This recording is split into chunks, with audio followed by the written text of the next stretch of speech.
I'm gonna get emotional. I'm a really big believer in giving it back. I truly am. And when moments like today happen, where you just give it back and you give it back and you give it back, and then suddenly there's a flame, a spark. Suddenly the storyline builds and builds. I mean, today's match has been years in the making.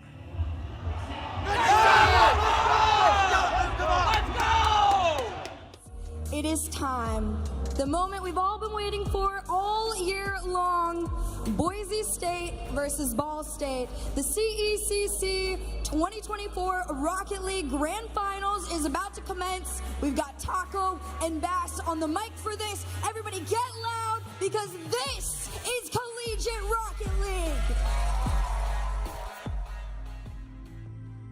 I started Cardinal Esports because when I went to my first LAN event ever, which was the Smite launch tournament in Atlanta, Georgia, I spent that time really walking around and asking everyone, how do I get involved? How do I do this? Because I believe firmly esports is an experience, and it's something that you have to be a part of to truly understand. Similar to sports, right? Similar to being in a stadium of fans that are cheering, like millions of fans cheering. It's a completely different environment when you're there. I wanted to set that experience, and so that's why I'm very passionate about tournament organizing. I do a lot within the esports space because I like going through those multiple pathways of those experiences and really living those experiences. As a student, when I went to the Smite launch tournament, I was a senior in high school. I was literally about to go into college, and I found the CEO of Hi-Rez at the time, Todd Harris. I asked him, I was like, Todd, how do I get involved? What do I do?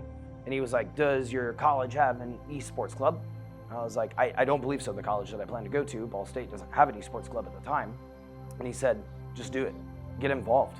You have to be the one that's putting one foot in front of the other, and you will create that path that has not been trekked before. When I went to Ball State, I applied everything that I was learning in my business studies.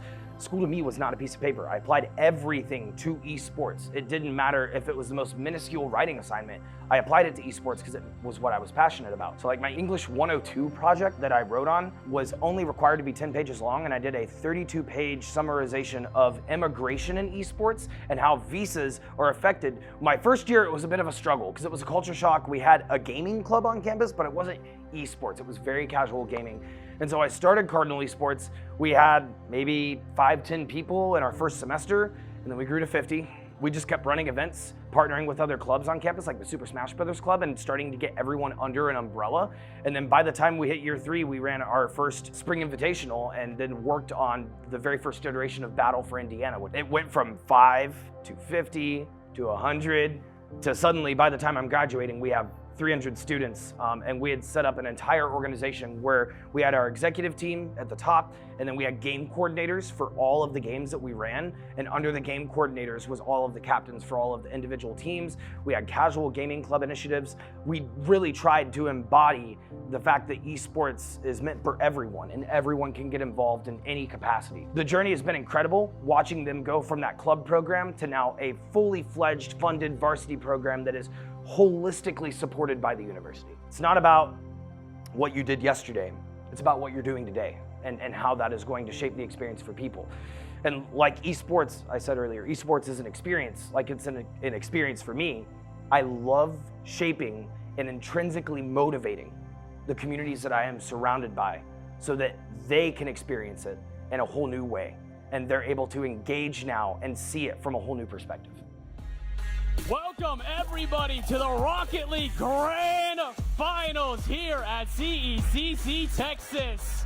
We have waited a full year for a collegiate national championship just like this. And I gotta tell you, it feels not only good to have these two teams, it is East versus West. We have waited so long for an East-West matchup on a LAN stage. And Bass from the Past said it best earlier. He has casted Rocket League for years now, like 5 or 6 years. This is the craziest set that he's ever seen. And yesterday, the sweep was the most dominant set he's ever seen coming into a finals. But Game 7 overtime is absolutely crazy. Hats off to the scriptwriter. We have to go the full distance to crown a champion. Game 7, here we go. There's the 1v1. Oh, face mount to the sidewall. Pass out to his teammate, but is anybody there for the shot? Absolutely. The touch from Moon is a little bit weird. And nobody's there for the follow-up. For a second toss over. I thought it was over. It's not over.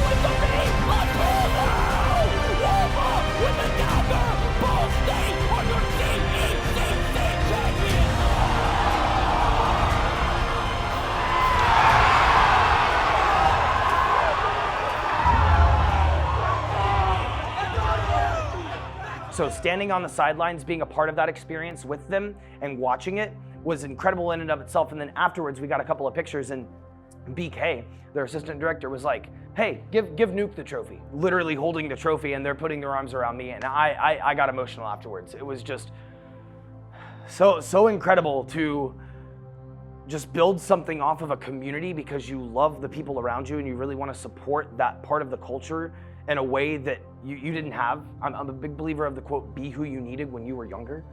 I'm trying to embody that, and so seeing it come full circle and playing out the way it did is just, it leaves me speechless. Yeah, you almost cracked me a couple of times there.